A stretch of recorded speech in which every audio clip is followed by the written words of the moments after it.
오늘 하나님께서 우리에게 주시는 귀한 말씀 함께 보도록 하겠습니다. 누가복음 11장 1절과 2절의 중반부까지의 말씀을 우리 시간 다 같이 한 목소리로 함께 읽도록 하겠습니다. 시작.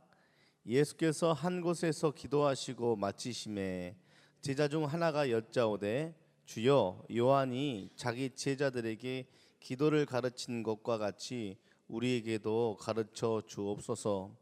예수께서 이르시되 너희는 기도할 때에 이렇게 하라. 아멘. 하나님의 말씀입니다. 그러면서 이어지는 말씀이 이제 아버지여 이름이 거룩히 여김을 받으시오며 나라가 임하시오며 등등으로 이어지는 누가복음의 말씀입니다. 오늘 이 말씀을 중심으로 기도문 기도에 대한 주제를 가지고 한번 이야기를 나눠볼까 합니다.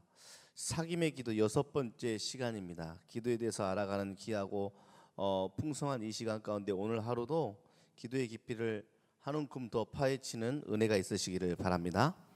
지난 시간에는 금식 기도에 대해서 한번 나누어 보았어요. 혹시 기억하십니까? 금식 기도란 무엇이지요? 내가 무언가 목표를 잡아놓고 그 목표를 이루기 위하여 금식을 시작하는 것이 아니라 금식할 만한 상황에 닥쳐 식음을 전폐하며 집중적으로 내가 밥 먹는 것마저도 사치가 아닐까라고 느껴지는 마음이 생긴 그 상황이 먼저 잡히고 그 다음에 하나님이란 주제를 가지고 하나님께 간절한 마음으로 기도하여 응답받게 되어지는 과정을 우리는 금식 기도에 대한 과정이다라는 것을 배워보았습니다. 오늘은 그 시간에 이어서 기도문 기도에 대해서 살펴보고자 합니다. 자녀들 키우면서 자녀들이 하고 싶은 일들이 생겨나요. 하고 싶은 일들이 있다는 것은 굉장히 좋은 일이죠. 그것이 뭐 다른 친구들이 하고 싶어하는 일들과 똑같을지언정 다를지언정 크게 상관없이 어찌됐든 하고 싶은 일들이 일어나면 부모의 마음이 어떻습니까? 하고 싶은 일들을 잘 이루어갔으면 좋겠다라는 마음이 있습니다. 저도 제 자녀들 키우면서 특히 첫째에게는 이런 말을 했던 기억이 납니다. 무언가 가장 잘할 수 있는 방법이 무엇일까 고민되어지고 어떻게 하는 것이 잘 배움의 길일까라는 고민이 되어진다면 그 분야에 있어서 가장 잘하고 있는 사람을 바라보면 가장 쉽고 빠를 것이다 라고 안내한 적이 있습니다. 그것을 어떠한 책의 저자는 이렇게 이야기했더군요. 거인의 어깨에 올라타라 라고 이야기를 했습니다. 그 사람이 그 자리에 이르기까지 어떠한 방법과 어떠한 삶의 모양 또 어떠한 믿음과 신앙을 가지고 있었는가 살펴보는 일들은 아주 유익하고 좋습니다. 오늘 우리가 함께 나눠보는 기도문도 그와 같은 이야기가 될 수 있겠군요. 기도를 하면서 종종 느끼는 고민 중에 하나가 있어요. 기도 내용이 늘 같다는 것입니다. 기도를 하려고 딱 앉아서 하는 기도가 나의 기도, 내 자녀들, 내 배우자, 또 우리 가족의 기도, 친척의 기도, 부모님 기도부터 시작하여 쭉 하고 나도 다음 기도의 자리에 앉았을 때 별반 다를 것 없는 기도의 제목의 반복은 기도를 지루하다 혹은 내가 주문을 외우고 있는 것 아닌가? 라는 느낌을 주기도 하는 것이 바로 반복된 기도의 단점이기도 합니다. 이런 기도를 더욱더 깊이 있는 기도, 새로운 기도, 더 많은 내가 인지하지 못했던 삶의 영역을 더욱더 넓히는 기도를 위해서 우리가 사명기도 첫 시간에 기도는 무엇과 함께 병행해야 된다고 말씀드렸죠. 말씀을 함께 읽으면서 기도해야 된다라는 안내를 우리는 받은 적이 있습니다.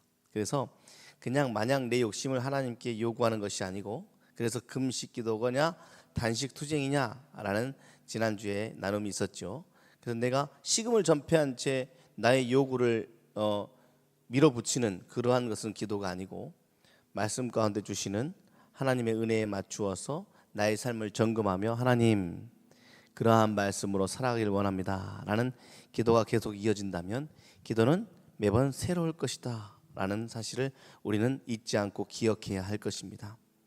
자, 그럼에도 불구하고 기도의 제목이 어느 한계를 벗어나지 못한 채 지루하고 매일 반복되는 기도를 하고 있다가 우리는 종종 매주 반복되는 대표 기도잖아 혹은 모임 가운데 이루어지는 회종의 대표 기도자들의 기도를 딱 듣다 보면 그 사람의 내가 전혀 쓰지 않았던 새로운 기도의 언어가 귀에 쏙쏙 들어 박힐 때가 있습니다.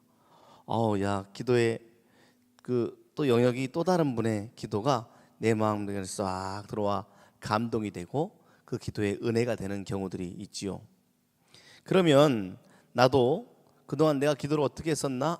나도 다음에 기도할 때는 저런 기도를 한번 하나님께 올려드려야겠다라는 새로운 기도의 제목이 열리는 경험을 아마 여러분들 누구나 다 한번 좀 해보셨을 것입니다. 사김의 기도인 저자인 한 목사님의 경험을 한번 이 시간 들어보시기 바랍니다. 이 목사님이 미국에 일이 있어서 미국 가는 비행기를 탄 거예요. 타기 전에 여러 가지 수속 밟고 짐 올려놓고 자기 자리 찾아가지고 앉는 일 분주하게 해가지고 이제 드디어 이륙기를 쫙 가게 된 거예요. 이제 어느 정도 이륙한 후에 비행이 시작되니까 여러 가지 사람들의 모습이 그 눈에 보였답니다. 옆 사람과 이렇게 같이 앉아 함께 가는 사람과 이야기를 나누는 사람들도 있고, 어떤 사람은 신문을 보는 사람들도 있고, 이륙하자마자 피곤했는지 잠을 자는 사람들도 있었다고 합니다. 근데 많은 그러한 사람들 가운데 유난히 눈에 띄는 한 사람이 있었대요. 그 사람은 한 권의 책을 가방에서 꺼내더니 혼자서 중얼거리면서 무언가를 계속 책을 보면서 중얼중얼 하고 있더라는 것이에요. 그래서 가만히 살펴보니 그 사람이 성공회 신부님이었답니다. 성공회에는 기도서라는 게 있어요. 그래서 기도서의 도움을 얻어서 비행기가 이륙하자마자 가장 먼저 무엇을 시작하는 거냐면 그 기도서의 도움을 받아서 기도를 먼저 하는 거예요. 이륙하고 나서 한참이 지나서야 그 기도서를 이제 가방에 넣고 다른 책을 꺼내서 읽고 있는 그 사람을 보고 큰 충격에 빠졌다는 거 아니에요? 이 목사님이. 왜요? 자신은 어수선한 분위기에 휩쓸려서 그냥 두리번거리고만 있는데 성공의 신부님은 분위기와 상관없이 기도에 집중할 수 있는 자기만의 루틴이 있다라는 것을 알고, 이래서 우리 삶 가운데 기도서가 필요할 때가 있구나라는 것을 깨닫고 여행에서 돌아오자마자 오래전에 사두었던 기도서를 꺼내어 들고 다니기를 시작했다라고 합니다. 제가 이 이야기를 듣고 저도 이제 제 방에 있는 그 책장에 있는 기도서들을 찾아봤어요. 찾아보니까 기도서가 심심찮게 몇 권이 있더군요. 아주 옛날 기도문도 있고 성 어거스틴 기도문도 있고, 또 제가 이 책을 읽으면서 사김의 기도라는 책을 읽으면서 함께 샀던 사김의 기도 선집이 또 따로 제 책상에 꽂혀져 있고, 또 칼바르트의 또 기도문이 적혀져 들어가 있는 하루 묵상 책도 있고, 또 우리가 함께 상반기에 공부했던 목회자와 함께하는 상공부의 하루 묵상에 담긴 기도집도 있고 등등, 의외로 우리 주위에는 우리의 기도를 매일매일 혹은 자주 안내해 줄 수 있는 어떤 영성가의 기도집들이 생각보다 많이 나와 있고 우리는 그 상황 가운데 잘 노출되어 있다는 사실을 알게 되었습니다. 자, 다른 이의 기도를 잠시 들어도 나의 기도가 달라지는데 수시로 집중하여서 모범 기도문을 읽으면서 기도하게 되면 어떠한 일이 일어날까요? 그저 자신의 관심과 의식에 따라 기도하면 한계에 갇히게 되어 있습니다. 다시 한번요. 그저 내 관심, 내 의식에 따라 기도하면 나의 기도는 한계에 부딪히게 되어 있습니다. 더 깊은 주님과의 교제를 위해서는 고매한 영성을 지닌 영적 선배들의 기도문을 읽으면서 기도하다 보면 나의 관심의 폭도 넓어질 것이고 나의 의식과 뜻도 확장되어지는 놀라운 영적 세계를 경험하게 될 것입니다. 한번 집에 찾아가서 집에 돌아가면 여러분들이 가지고 있는 책들을 한번 살펴보세요. 그러면 아마 기도문이 안내되어져 있는 책들이 아마 종종 있지 않을까 싶은 생각을 한번 해봅니다. 자, 오늘 안내하고자 하는 기도는 총 3가지로 나누어 볼 수가 있습니다.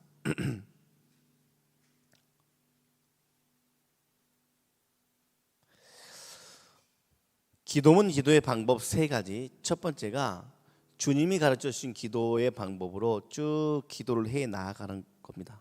두 번째는 기도의 보물창고인 시편을 중심으로 내가 한번 기도문의 기도를 해보는 것이고, 마지막으로 모범 기도문을 가지고 기도하는 것입니다. 제가 주로 앞에 이야기했던 것은 모범 기도문에 대한 이야기였어요.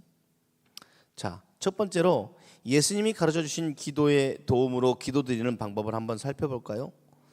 복음서에 예수님의 기도에 대한 이야기가 여러 가지가 나와요. 그 가운데 제일 중요한 것이 소위 우리가 주기도문이라고 이야기하는 기도입니다. 주기도문이 개역 한글 판을 우리가 볼 때에는 하늘에 계신 우리 아버지 이름이 그렇게 여김 받으시며 등등으로 해서 늑상 아주 오랫동안 해왔던 주기도문이 이제 개역 개정으로 변화되면서 새로운 주기도문으로 바뀌었죠. 그러다 보니까 너무 오랫동안 내 입에 붙었던 주기도문이 조금 바뀌니까 틀리기도 하니까 이제 아예 주기도문 자체를 하지 않는 경우도 있고 보고 읽는 경우도 있습니다. 보고 읽어도 괜찮습니다. 그리고 저희 교회에서는 아예 성경 가운데 나와 있는 기도문을 그대로 사용하고 있습니다.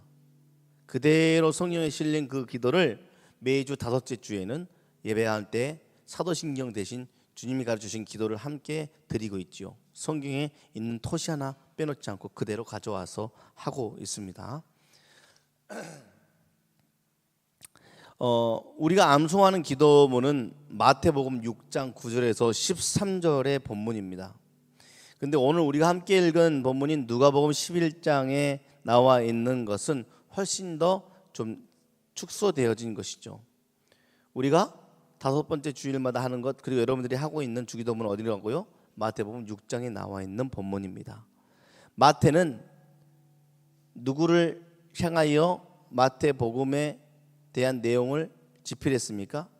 하나님의 성령의 인도하심을 받아 유대인들을 대상으로 마태복음서가 작성이 되어졌죠. 그러다 보니 유대인들에 맞는 아주 자세한 내용들이 이 기도문에 실려져 있습니다. 그에 반해서 오늘 우리가 함께 읽은 누가복음의 저자인 누가는 그 대상이 누구였냐면 이방인이었어요. 이방인이다 보니까 그에 맞게 약간 수정을 하였습니다. 하지만 그 중심 내용은 큰 차이가 없습니다. 예수님이 모범 기도문을 남기신 것은 우리가 기계적으로 외우라고 남겨주신 게 아니에요. 하나의 모델을 주신 것이죠. 너희들이 기도의 길을 잃었더냐? 더 깊은 기도가 무엇인지 알고 싶더냐? 그럴 때는 이걸 모델로 깊이 있게 기도해라 라고 주신 하나의 모델입니다. 그 의미를 한 글자 한 글자 아주 꼼꼼하게 곱씹으면서 기도하기 시작하면 아하, 이렇게 기도하는 거구나 라는 깨달음을 얻을 수 있을 거라고 확신합니다. 주님이 가르쳐주신 그 기도, 이제 그걸 한번 연습해 볼 때 이렇게 한번 기도해 보는 거예요. 자, 새로운 기도의 방법입니다. 자, 주님이 가르쳐준 기도의 첫 번째가 무엇이죠? 이번 주 알파 때 그 우리가 손가락 기도에 대해서 배웠는데, 알파 때는 그렇죠? 5개 손가락. 제일 첫 번째 해야 되는 거, 하늘에 계신 우리 아버지라고 기도하는 것이죠. 그러면 다음과 같이 기도할 수 있습니다. 오늘 그 기도문 기도처럼 이렇게 한번 거목 사이를 걸으면서 기도를 해보면 이런 것이죠. 하늘에 계신 아버지, 우리 아버지를 계속 묵상해 보는 겁니다. 아, 아버지, 아버지, 아버지, 감히 제가 아버지라고 부르게 하시니, 하나님을 아버지라고 부르게 하시니 참으로 감사합니다 라고 기도하는 겁니다. 예수님은 아바라고 하셨다지요. 아바라는 것은 아빠라는 번역보다는 아버지라는 번역이 좀 더 좋은 번역입니다. 그래서 하나님, 예수님도 아버지라고 부르셨다지요. 그리고 제자들에게도 아버지라 불러라 라고 말씀하셨지요. 그런데 저는 아직 아바, 아버지라 부르기에는 좀 어색합니다 라고 기도할 수도 있겠지요. 제가 아직 주님과 친근하지 못한가 봅니다 라고 첫 구절 하나를 붙들고 계속해서 묵상하며 기도해 보는 겁니다. 그러면서 예수님처럼 아버지를 친밀하게 모시고 살게 해 주십시오 라고 기도하면서 쭉 그 기도의 깊이를 파헤쳐 보는 것이죠. 아버지를 더 살갑게 느끼게 해주시고 아버지와 하나 되어 살게 해주십시오. 이렇게 기도할 수도 있고 또 이렇게 기도할 수 있습니다. 하늘에 계신 우리 아버지라고 기도했으니 하늘에 계신다는 것은 무엇입니까? 하나님, 이렇게 하면서 우주 저편에 계신다는 뜻입니까? 아니면 아버지께서는 하늘에 계신다 하셨으니 땅에 있는 우리와는 근본적으로 다른 것을 이미 알려주신 것입니까? 그러니 가만히 생각해 보니 아버지는 하늘에 계신다 하니 땅에 있는 우리는 피조물이고 아버지는 창조주임을 늘 기억하는 내가 되게 해주십시오 라고 기도해 보는 것이죠. 그러면서 아버지, 제가 아버지의 격에 맞는 찬양과 하늘에 계신 우리 아버지에 맞는 경배를 올려드리는 예배자가 되게 해주십시오 라고 기도할 수도 있겠네요. 그 다음은 무엇으로 이어져요? 이름이 거룩히 여김을 받으시오며 로 샅샅이 곱씹으며 그 안에 담긴 기도의 참맛을 마구마구 느끼고 파헤쳐 볼 수가 있습니다. 아버지께서 모든 사람에게 영광을 받으시고 아버지의 이름이 거룩히 여김을 받으시는 그러한 예배와 나의 삶이 되길 원합니다. 그러기 위해서는 다른 사람 생각하는 게 아니라 먼저 저부터 아버지의 이름을 거룩히 여기는 자가 되길 간절히 원합니다. 거룩히 여긴다는 것은 무엇일까요? 아버지의 이름에 담긴 뜻은 무엇입니까? 되새겨보면서 아버지의 이름을 욕되게 하지 않는 나의 삶이 되길 바랍니다.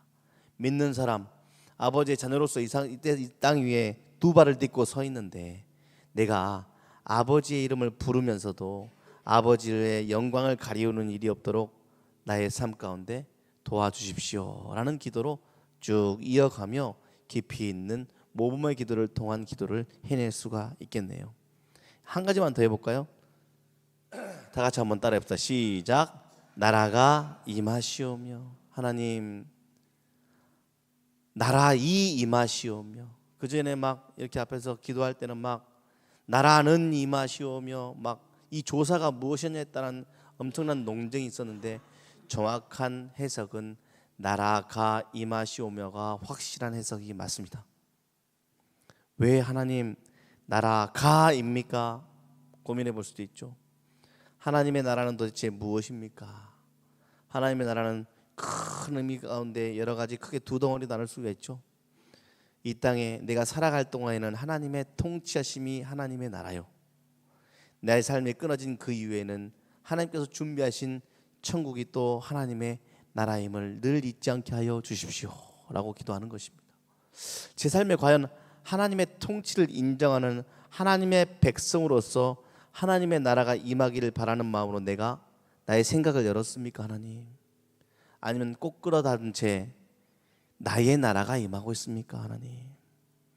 혹은 완전히 걸어 잠근 채 그 누구의 나라도 아닌 아무의 나라도 아닌 그러한 답답한 삶을 살고 있습니까 하나님? 저희의 삶에 답답함이 이유가 있었군요. 그토록 원하시는 하나님의 통치, 하나님의 다스림 가운데 제가 한 번도 순종한 적이 없었군요. 그러면서도 제가 하나님의 백성이라고 찬양하고 예배했던 시간들 너무나도 부끄럽사오니 용서해 주시고 이젠 나의 삶이 하나님의 통치 가운데 하나님의 순종하는 삶이란 무엇인지 그 맛을 알아가며 살아가는 내 삶이 되길 원합니다. 그러니 내가 주님보다 앞서지 않는 삶이 되게 해주시고 주님의 나라가 앞서서 하나님의 통치하심을 졸졸졸졸 따라다니며 하나님께서 이끄시는 삶 가운데 하나님의 이끄심에 붙들려 살아가는 그러한 성령의 사람이 바로 내가 되게 하여 주십시오 라고 기도해 보는 것이죠. 또 한 가지를 더 생각해 볼 수 있죠. 하나님, 과연 우리의 삶은 죽음 이후의 삶은 어떻습니까? 그 이후의 삶까지도 하나님이 미리 예배해 놓으셨다 하셨으니 하나님, 죽음을 두려워하지 않는 내 삶이 되게 하시고 하나님의 나라를 기대하는 소망이 나의 삶에 가득한 나의 삶이 되게 해 주십시오 라고 기도할 수도 있겠네요. 여기까지만 해보겠습니다. 이걸 끝까지 하고자 하면 1시간도 넘게 할 수 있겠습니다.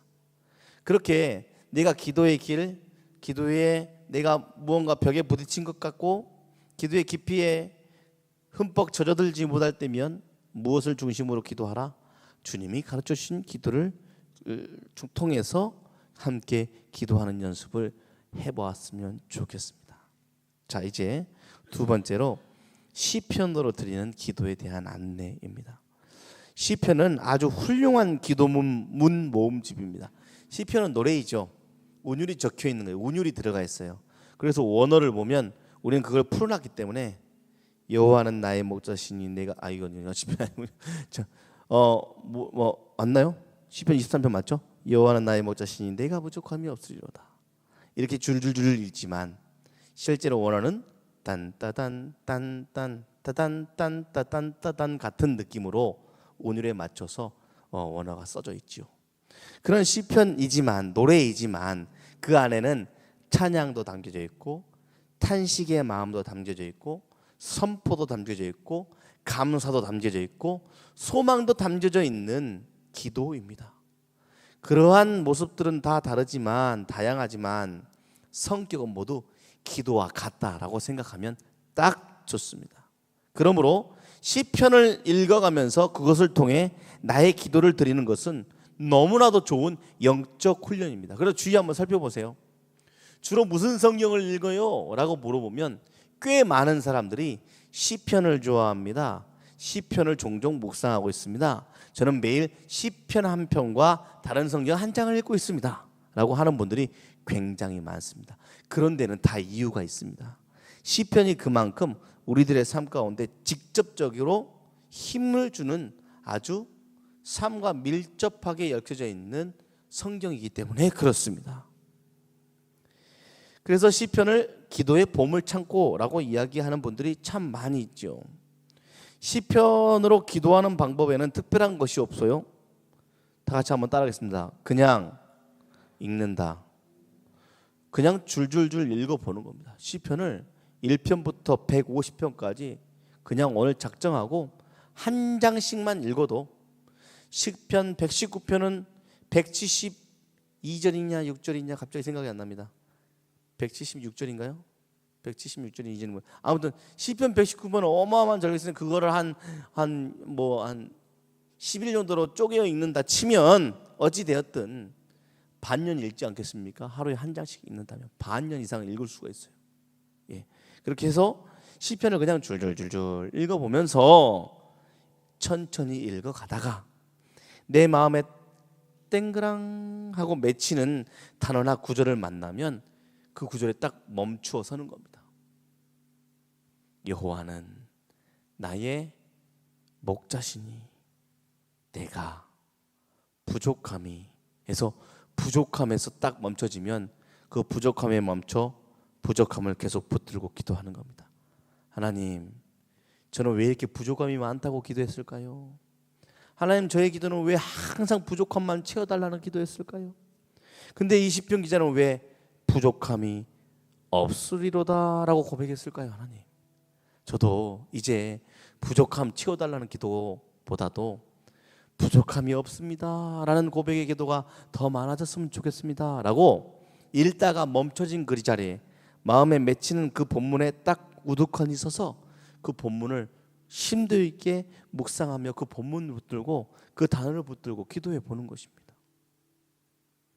그가 나를 푸른 초장, 푸른 풀밭, 푸른 초장에 누이시며 쉴만한 물가로 다 하다가 쉴만하니 다 하나님 쉬고 싶습니다 라고 묵상하다가 쉬고 싶습니다 하고 갑자기 눈을 감고 자도 돼요.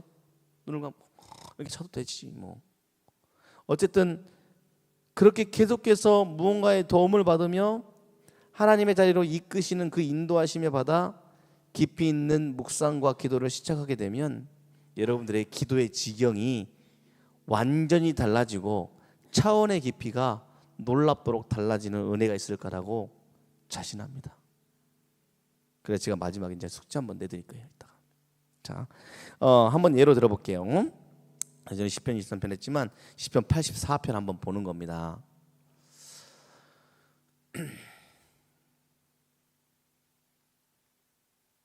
자, 한번 읽어봅시다. 시작. 만군의 여호와여, 주의 장막이 어찌 그리 사랑스러운지요. 제가 이 구절을 읽으면서 나는 주의 장막이라는 느낌을 한번 받아본 적이 있는가? 지금 시편 기자는 이렇게 고백하고 있어요. 만군의 여호와라고 고백하고 있어요. 만군의 여호와래요. 오케이, 이거 넘어가 봅시다. 제에게 맺힌 것이 주의 장막이었고 사랑스럽다는 말이었으니까, 자, 주의 장막. 하나님, 제가 살아오면서 아이고 주의 품 안, 주의 장막, 어떤 포근한 나를 감싸주고 나를 보호해주는 주님의 어떤 그것을 내가 얼마나 느끼고 살았습니까? 하나님, 이런 고백을 한번 해보면서 주님의 장막을 구하는 기도가 이루어질 수 있겠죠. 그 주의 장막을 느꼈던 시편 기자가 이렇게 고백합니다. 와, 어찌 그리 사랑스럽습니까? 근데 저는 놀라운 게 주의 장막이 포근합니다, 안전합니다, 좋습니다, 쾌적합니다, 넓습니다, 멋집니다, 이렇게 고백할 수 있는데 시편 기자는 뭐라고 고백했냐면 아이고 주의 장막이 어찌 그리 뭐라고요? 사랑스러운지요라고 고백했네요. 하나님, 시편 기자의 영성은 도대체 무엇입니까? 주의 장막이 무엇이간데 사랑스럽다라고 고백했습니까? 저도 주의 장막을 바라보며 사랑스러움을 고백할 수 있는 고백이 제 삶 가운데 있기를 바랍니다.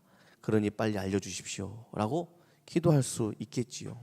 이렇게 자꾸자꾸 나보다 앞서간 주님과 친밀하게 지냈던 그런 신앙의 선배들의 고매한 영성을 자꾸 살펴보고 그들의 삶 가운데 느꼈던 하나님의 엑기스와 같은 깊이를 어떻게 해요?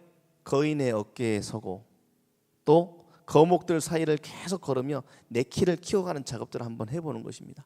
그럼 나중에 나도 모르게 내 삶 가운데 주님의 장막이 쫙 하고 다가올 때 와, 이러한 것을 시편 기자는 사랑스럽다라고 표현했구나 라고 찬양하며 기도할 수 있는 날이 선뜻 다가오게 될 것입니다. 그러한 영성이 여러분들에게 있으시기를 주님의 이름으로 축복합니다. 근데 이건 좋은 이야기인데 시편을 1편부터 쭉쭉 묵상하다 보면 복 있는 사람은 이렇게 시작하지만 쭉쭉 이야기하다 보면 시편의 3분의 2가 원망과 탄식의 시인 건 알고 계시죠? 그러니까 가다가 턱턱 막힐 때가 있어요. 그러니까 읽다 보면 너무 큰 이질감 혹은 별다른 영감이 떠오르지 않을 때도 있어요. 그럴 때는 어떻게 해야 됩니까? 그냥 읽고 넘어가면 됩니다. 마음의 감동과 맺히는 것이 없으면 그냥 읽고 넘어가는 것도 좋습니다. 그러다가 또다시 어느 순간에 내가 내 눈과 내 마음이 멈춰서면 거기에 또 멈춰서서 묵상하는 것이 충분합니다.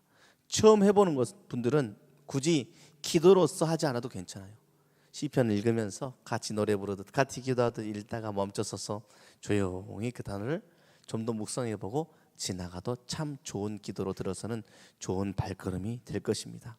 자, 그의 예중 가운데 하나가 뭐냐면 시편에는 저주 시편 같은 저주 시편이라고 불리우는 시편이 몇 개가 있어요. 그 중에 대표적인 시편이 시편 109편입니다. 제가 시편 109편 안 넣어놨나요? 이럴 수가요? 자, 시편 109편 7절부터 10절까지의 말씀을 제가 한번 읽어드려 볼게요. 분명히 넣어놨는데 지난주부터 뭔가 한 개씩의 하나님의 말씀이 하늘로 승화하는 놀라운 기적과 같은 일들이 일어나고 있습니다. 지난주에는 본문이 어디로 갔더니 자, 제 잘못입니다. 7편부터 10절까지 제가 한번 읽어드려 볼 테니까 한번 들어보세요. 내가 읽고 있는데 이 본문이 나왔어요.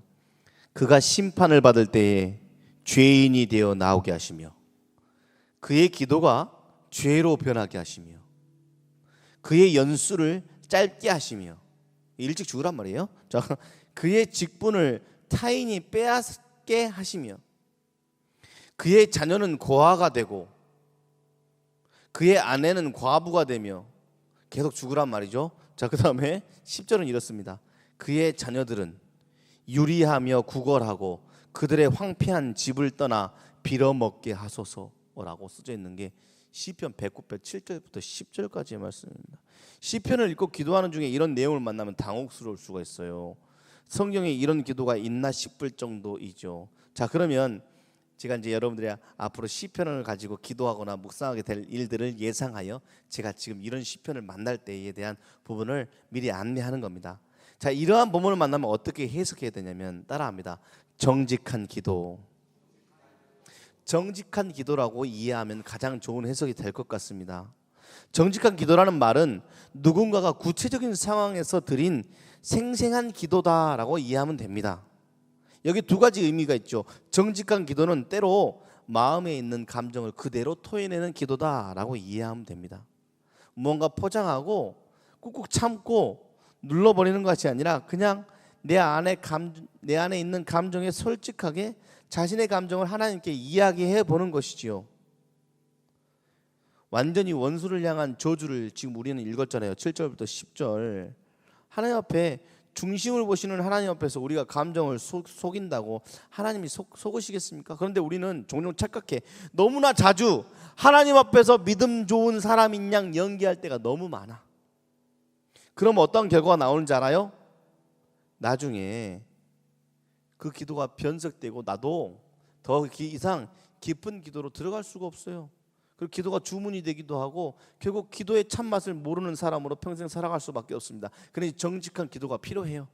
내 감정을 하나님 앞에 마구마구 쏟아내는 기도가 필요합니다. 억울해서 증오심이 사무칠 때 하나님 앞에서 그 감정을 정직하게 드러내놓고 기도할 수 있어야죠. 그래야 무엇이라 부를 수 있냐면 아버지라고 부를 수가 있는 겁니다.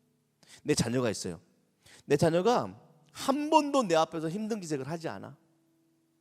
20년을 키웠는데 20년 동안 한 번도 내 앞에서 힘들거나 아프거나 울거나 웃지도 않아. 늘 똑같아. 늘 봐라. 늘 모범생이야. 아버지 안녕히 주무셨습니까?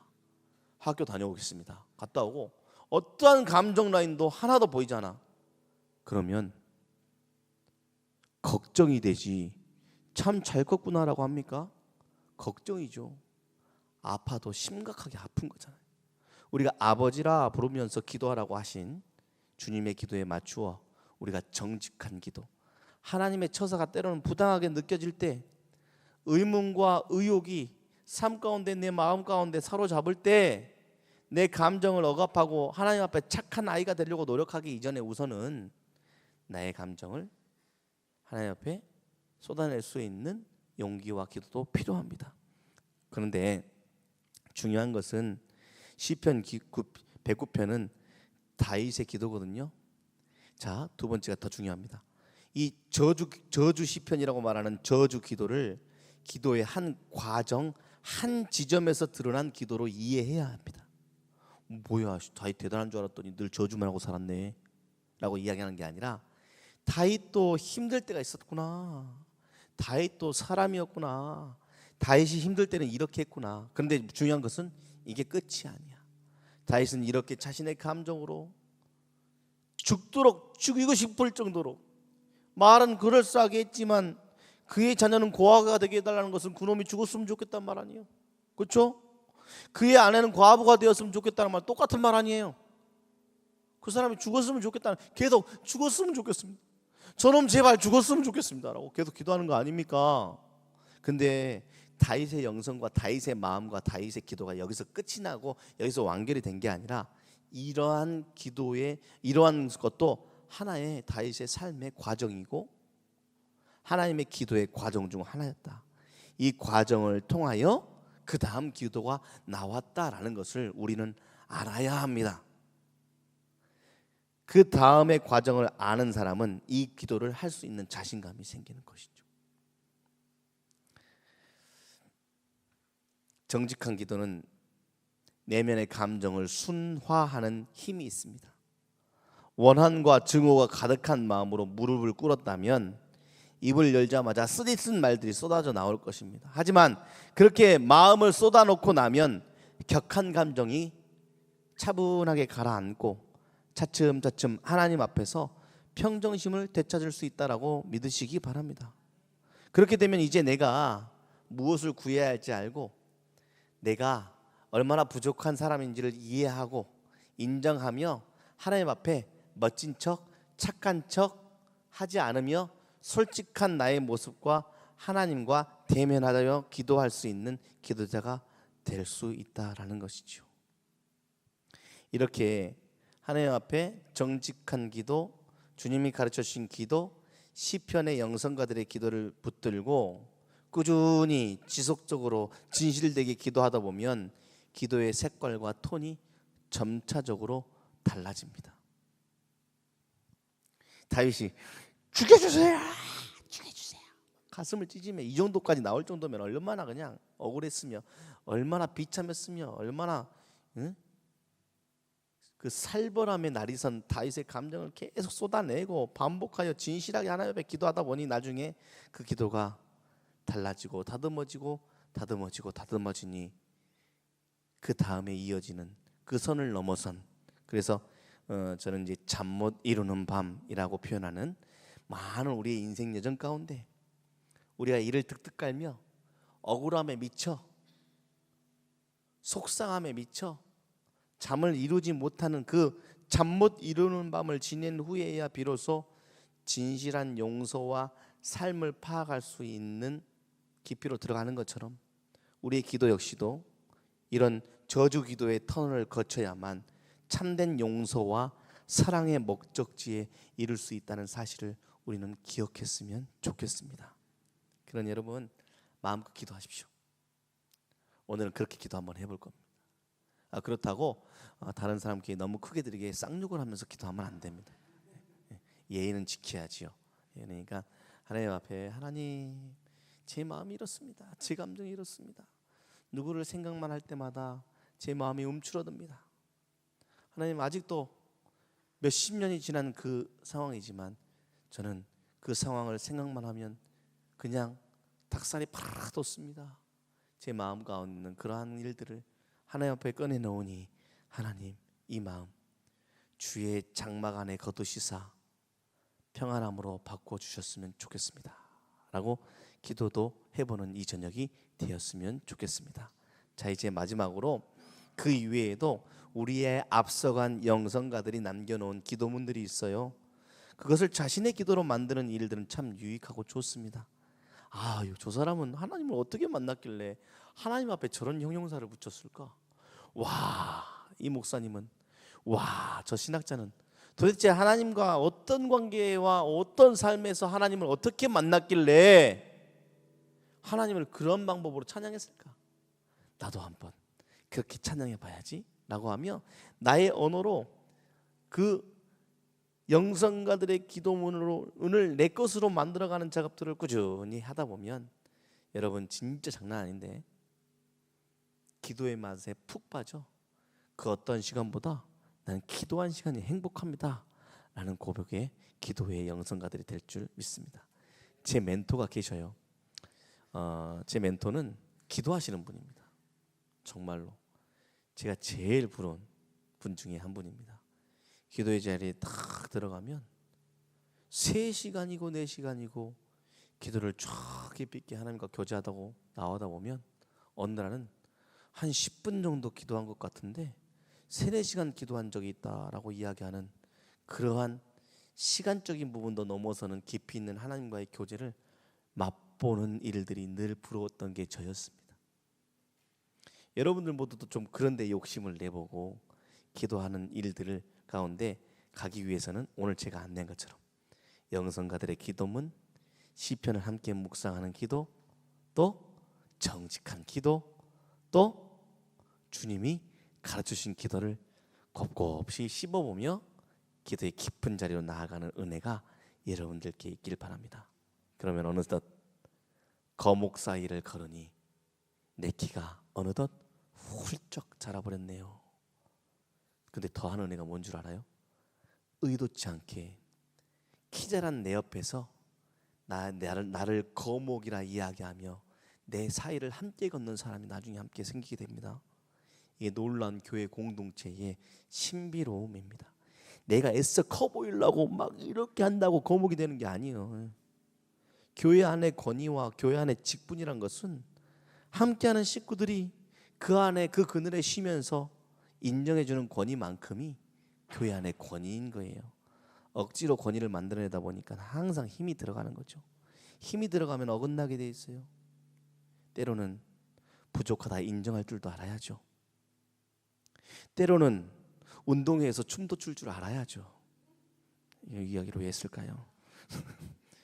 어찌됐든 나를 자꾸 하나님 앞에서 착한 아이, 기도를 아름다운 미사억으로만 채우려고 하는 것이 아니라 솔직하게 주님께서 가르치신 기도에 맞춰서 영성가들의 깊이에 맞추어서 시편의 저자들의 삶을 더듬어 보면서 기도에 통하여 하나님과 더욱 긴밀한 소통과 깊은 관계로 들어가는 여러분이 되시기를 주님의 이름으로 축복합니다.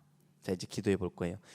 자, 이번 한 주 다음 주 금요일까지 만날 때에는 하루에 시편 한 편씩 읽어보는 연습을 한번 시작해 보았으면 좋겠습니다. 그 제 선배가 하는 말이 있어요. 지금 태권도로 목회 가운데 큰 일들을 일궈가고 계시는 선배님이 한 분 계시거든요. 제가 다닌 신대원 일기 선배님이세요. 그 선배님이 저를 딱 만나면서 유일 목사님 운동해요? 라고 물어보더라고요. 운동하려고 계획 중에 있습니다. 그게 10년 전 일입니다. 자, 10년 동안 계획만 하고 있었어요. 자, 어쨌든 근데 그 선배님이 해준 말이 제 안에 진짜 뇌리처럼 아주 강렬하게 박혔는데, 계획하지 말고 그냥 당장 이 순간부터 팔굽혀펴기 10개부터 시작하라고. 그렇게 말하면 평생 운동 못합니다. 근데 그 말이 정답이야. 딱 생각이 나면 그 자리에서 바로 실행해보는 사람만이 무언가 다른 삶을 살아낼 수 있습니다. 자, 이제 오늘부터 시작하든 내일부터 시작하든 우리가 지금 하나님께서 우리에게 안내해 주셨으니 시편 한 장씩, 시편 한 편씩 읽어보는 연습을 한번 했으면 좋겠습니다. 다음 주 이 자리에 모여서 좀 시편을 읽은 사람들의 모임으로 한번 딱 모여지면 더욱더 좋을 것 같아요. 근데 시편을 어떻게 읽어본다? 천천히. 아이고 빨리빨리 읽었다, 아이고 빨리빨리 읽었다 라고 그냥 막 뭐하고 그냥 훑어 읽어버리는 것이 아니라, 그렇기 때문에 기도는 한가하고 시간을 넉넉히 가질 수 있는 시간을 정하는 게 중요해요. 그래서 망하는 기도의 시간은 언제냐면 출근 전입니다. 출근 전 바빠 죽겠는데 출근 전에 기도하고 가겠다고 항상 잡아놓은 사람이 성공하는 적을 저는 단 한 번도 보지 못했어요.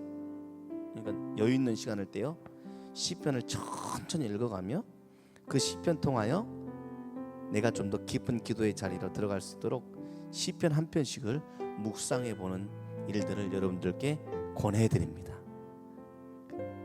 그래서 좀 더 깊이 있게 만난 기도의 자리와 말씀을 통해 만난 하나님을 조금씩 이야기하는 은혜가 있었으면 좋겠어요.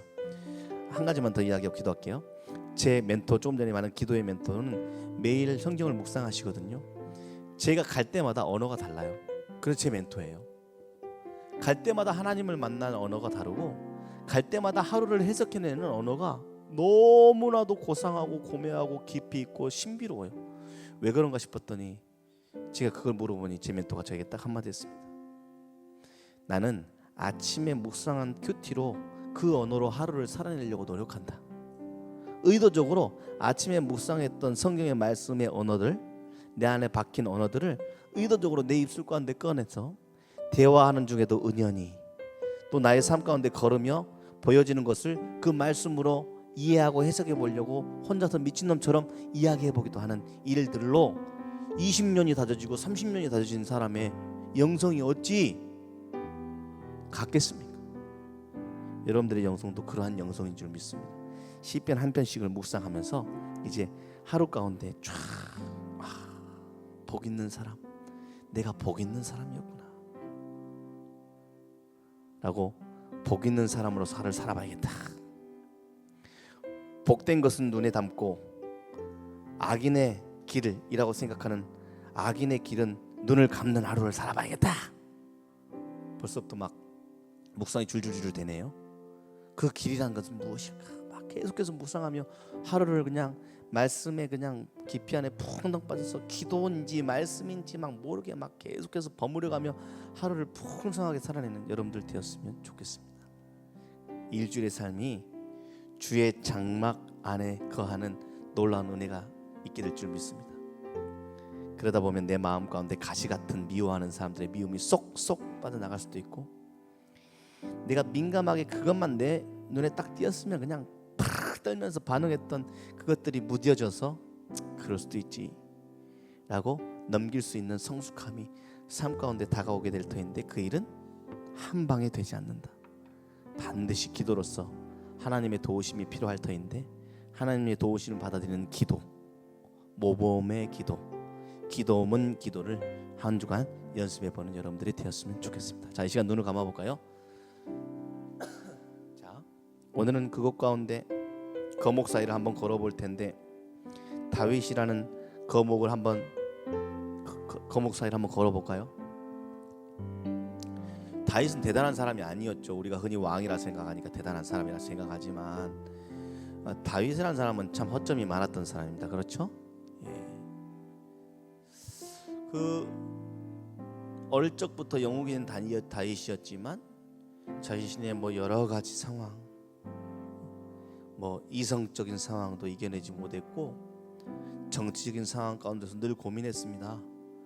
또 여러 가지 일들 가운데 연약한 모습이 많았지만 그럼에도 불구하고 다윗의 최고의 영성은 무엇이냐면 그럴 때마다 하나님 앞에 납작 자신의 모습을 하나님 앞에 쏟아내며 하나님의 도우심을 구한 사람 아니겠습니까? 그게 다윗이 다윗되게 한 놀라운 은혜입니다. 여러분, 다윗이 받은 복을 받고 싶으시다면 하나님 앞에 정직함으로 나가야 됩니다. 이 시간 함께 기도할 때 하나님, 제 마음 가운데 하나님 앞에 꺼내놓지 못했던 감정이 이것입니다. 제 마음 가운데 꺼내놓지 못했던 기도의 제목이 사실 이것입니다. 오늘 이 밤에는 좀 그렇게 그동안 열지 말아야 돼, 이것만큼은 하나님도 몰라주실 거야, 아니 이건 내가 하나님께 원망했던 일들이야 라고 생각하며 쌓아두었던 기도의 제목들을 좀 꺼내놓으며 기도하는 시간들을 가졌으면 좋겠습니다. 이 시간 다 같이 이렇게 기도를 한번 시작해 볼 거예요. 한번 따라해 보시죠. 하늘에 계신, 따라해 보시죠. 하늘에 계신 나의 아버지, 하늘에 계신 나의 아버지, 하늘에 계신 아버지, 아버지, 아버지라고 부르며 그동안 내 안에 있었던 여러 가지 숨겨뒀던 감정을 아버지께 꺼내놓는 기도로 이 시간 함께 기도해 보도록 하겠습니다. 기도해 보겠습니다.